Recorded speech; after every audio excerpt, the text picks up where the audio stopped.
Hi, I'm Peter Breggin, Peter R. Breggin, MD. I'm a psychiatrist. This is the fourth in my series of simple truths about psychiatry. And the topic today is going to be the patient who is psychotic and gets labeled schizophrenic, and what would really most effectively help that individual. The first three presentations in this series have been about the limits of psychiatric drugs and how they are harmful to the brain. And I think it's time to take a little break from that and look at how do we help, without using drugs, some of the most very upset people. And then my next presentation, following this one, will be on helping the person who's so depressed that he or she is suicidal. So we'll just really confront these issues directly. I got started in psychiatry when I was 18 years old. I was a freshman at Harvard College, planning to go on and probably I was majoring in American history and literature and thinking maybe I'd be a professor in the future years. And a friend of mine invited me to volunteer at Metropolitan State Hospital. It was 1954. We went out to the hospital, which sat, as so many of them do, like a medieval fortress on the top of a hill outside of a town. And when we entered the hospital, my immediate impression from the stench, from the dilapidated conditions, from the bent over and humiliated patients, was my Uncle Dutch's descriptions of liberating an extermination camp toward the end of World War II. It profoundly affected me. Now, I don't know why, but spontaneously, I felt that if I had been in those conditions, living like that, confined like that, abused and deprived and lonely, that I wouldn't be able to keep my sanity. And as I would visit with the patients, and I can't exactly tell you why, I never had a sense that, oh, you're different from me, you're defective, I'm not. I always had a sense of, there but for the grace of God go I. That this could happen to anyone. That life could break anyone emotionally, was my sense of it. And certainly I thought at that time, at the age of 18, that I was not invulnerable. Well, I ended up leading this program. Even wrote a book about it, my first book, and lecturing about the program. So I got really involved as just a young boy, really, in this whole field of mental health. And I went to the superintendent and I said that, we've got like a dozen of us and we want to do more than just visit with the patients and take them on trips and clean the wards and have parties and stuff. We think that it would be really helpful if each of us had our own patient that we visited every week during the school year. And we have this lovely social worker who's willing to supervise us, and that won't take but an hour or two of his time a week to supervise us. The principal. It's an interesting slip because it's a bit like being in school, I guess, only the worst parts of school. The superintendent of the hospital got mad at me about this. But eventually he realized that if we left his hospital and went to another hospital, that we were actually the best thing that had happened in a long time. We were already getting good publicity for the hospital. So he gave a group of us, about 12 as I recall, each our own patient that we could work with. And they gave us patients who were so bad off that they thought we couldn't hurt them, patients they expected to spend the rest of their lives in the hospital. And I describe this scene of the hospital and the outcome in the opening chapter of Toxic Psychiatry. We got all but 3 of the patients out of the hospital. And over a follow-up period, only 2 or 3 came back. So I learned right away that the psychiatric treatments were doing more harm than good. And in the case of the state mental hospital, horribly more harm than good. And that the answer to helping even the most disturbed human being under the worst possible conditions was human relationship. And again, I can't tell you exactly why, But from the start, it looked to me like it was about love. It was about people caring for each other. So back in the 50s, I was already writing about love as healing. Hadn't yet read Buber's I and Thou and other sophisticated books about this idea. And that's why I went into psychiatry. But psychiatry was changing because at the same time the drugs came in. Thorazine, the first of the really heavy lobotomizing drugs. And psychiatry moved so strongly in the drug direction that there was no room. By the time I graduated from medical school and started in psychiatry, there was no room anymore for a psychological or a social psychiatry because we were on the way to the psychiatry of today, which is I'll diagnose you and drug you and send you home, and maybe a social worker will talk to you along the way, maybe. Excuse me. So by the time I finished and went into private practice, I knew that psychiatry had gone in one direction and I was going in a psychological and social direction for helping people. Now, let's look at the most serious kind of a problem. The person who becomes really, really crazy. Let's say it's a 16-year-old girl.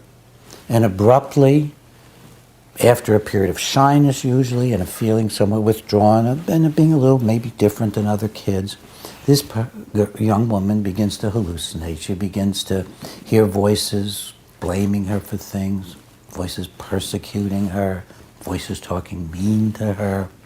She begins to think that she's somebody who's very special and is somehow the center of a great deal of activity by other people, that people are maybe conspiring against her. Her mother and father are working with the CIA or with some other organization.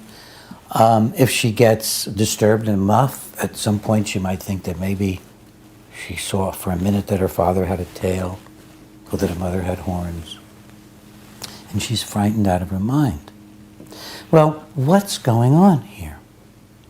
It's not as complicated as it may seem. What's going on is that the social connections, the social fabric of this person's life has begun to tear apart. When people are functioning normally, we're very creative. We can do all kinds of varieties of things and people look really different. But when people are breaking down, you get a lower common denominator and things begin to look more similar from person to person.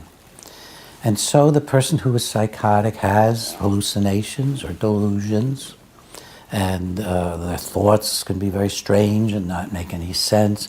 And they're also helpless.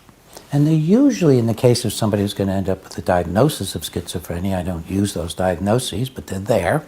That person's been shy and withdrawn, and you see a process taking place. The process is one of no longer trusting people. So where do you go when you're so frightened and usually so ashamed of yourself? Usually a lot of shame involved. And what do you do when you're so ashamed of yourself and you're so frightened that you don't believe anybody could care for you, you don't believe anybody could trust you, you don't trust anybody? Where do you go? Well, if you're the sort of creative, imaginative person who's going to get labeled schizophrenic, you go into what looks like very bad metaphors, broken poetry, and nightmarish, literally nightmarish kinds of experiences. And rarely are they comforting. The breakdown is not comforting. So what is the beginning of recovery for this person? It's not very complicated. It's the building of a trusting relationship with someone. And hopefully, if the parents are responsible and are willing to participate, healing the broken social threads of the family. That's the answer. That's the answer. Without even worrying about why one person becomes very disturbed and another doesn't, and how much is the mother to blame or the parents to blame, and Why does the social fabric unravel? Without even worrying about that, we do know what heals, and the family heals. And a caring therapy relationship can heal. Surprisingly, one of the most astonishingly effective moments in therapy is the first session with a young person who's not heavily drugged, hopefully not drugged at all, who's just brought in and who's very, very crazy. And you sit with that person quietly and reassure them. I start out by saying, it's safe for you to tell me anything you want because I never lock up people against their will. And I know that I heard that there was a threat that you might get locked up. And say, I don't do that. And I don't give drugs when people have a lot of emotional upset. I mean, you could tell me the most frightening thing possible. I'm not going to give you psychiatric drugs. So it's just safe. We can just talk. And I can see some of the fear melt when the person begins to think that maybe I actually care about their feelings and I want to have a safe space with them. I want to create a caring place where I give off an aura of healing, an aura of caring, an aura of empathy, because I'm actually feeling it. It doesn't fake very well, believe me. Under those conditions, you will see a person come back from deep craziness within a relatively short time. You can even see it in minutes. You can see that by halfway through an hour and a half, the person's no longer cocking their head and listening, or looking out the window, or staring at their feet. The person's relating to you. And if you stop for a minute and you say, are you still hearing things? They might say, no. No, it's not all over. It's not going to be like life is all fun and games after that. But you can see this process happen quickly. Now, if you've got mom and dad there, and maybe grandma, maybe somebody else out, from the family, a friend, out in the waiting room, and then you bring in everybody, and you talk to them about how you want to help heal their relationships. It's not going to be a blaming of who did what to whom. It's not going to do that. We're going to talk about how do we relate to each other in a loving way, and I'll use the word loving. I know most people can go to psychiatrists for 10 years and never hear the word, but I think it's the key word. How are we going to communicate in a supportive, caring, and loving manner? And maybe as a start, just respectfully. So, let's don't do that disrespectful stuff. I know you're all upset, but let's try another approach. And if the family, the parents are willing to respond to that, you can help a person in a matter of weeks, not even months or years. You can help somebody who had a breakdown in the summer go back to school in the fall.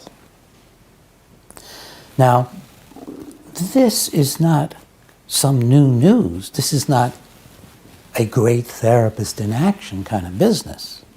In fact, if you're going to be a good therapist, you have to give up being a great therapist, and you have to think of your clients and patients as having greatness. They're supposed to be the ones that walk out feeling great, not you. But this has been done again and again over centuries. Back in the 1800s and the late 1700s, there was an era called moral therapy, where facilities usually run by Quakers, the Tuke family in England, treated people of the most disturbed kind with kindness and caring and detailed instructions on how the aides had to be educated and being respectful and thoughtful and not overreacting. And as one of the Tukes wrote, and keeping the medical people out with their toxic treatments. And as best we can tell, the rates of people recovering were at least as good as now, and people weren't getting all these horrible drug reactions and terrible neurological disorders and shortened lifespan and dementia that the drugs we use to treat these folks can produce. And then in this country, Lauren Mosier created something called Soteria House, and you can just Google moral therapy, you can Google Soteria House, you can read my brain disabling treatments in psychiatry has a section about this in it. And toxic psychiatry has a section in it, but you can Google a lot of this. Google Soteria House or Lauren Mosier. He showed that if you took a group of people and had them go to a residential home run by a social worker, not a psychiatrist, and where all the aides were chosen not for their credentials, but for their ability to care and be gentle and non-coercive. And you sent some folks there, and then as a controlled clinical trial, you sent some folks randomly to the local mental hospital. People did better without the drugs in Soteria House. Now, psychiatry responded by pushing Lauren Mosier, who was the head of the schizophrenia branch at NIMH when he did these studies. They pushed him out. And then California eventually, after many years, closed down Soteria House, but not until books and innumerable articles have been written about it. So I wanted you to know at the start, because I've been real critical of the drugs in the first few of my presentations, that there are very, very good solutions to helping disturb people. But they run counter to the drug companies, to the government programs, to the organized medicine. We need the public to be demanding these things. And there's another good program you can Google. It's called Open Dialogues. Just Google Open Dialogues. It's a Finnish program. And in that program, when people start to have a breakdown in the community, in Lapland specifically, Lapland, Finland, a team goes to the home and has an open dialogue. They talk among themselves, they talk with the family, they talk with the patient, and they have a saying that schizophrenia exists in between the members of the family.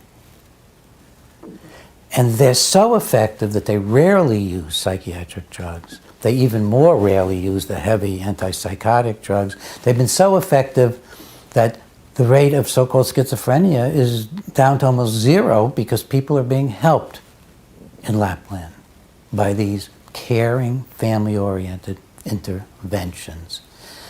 We're not ignorant about how to help people.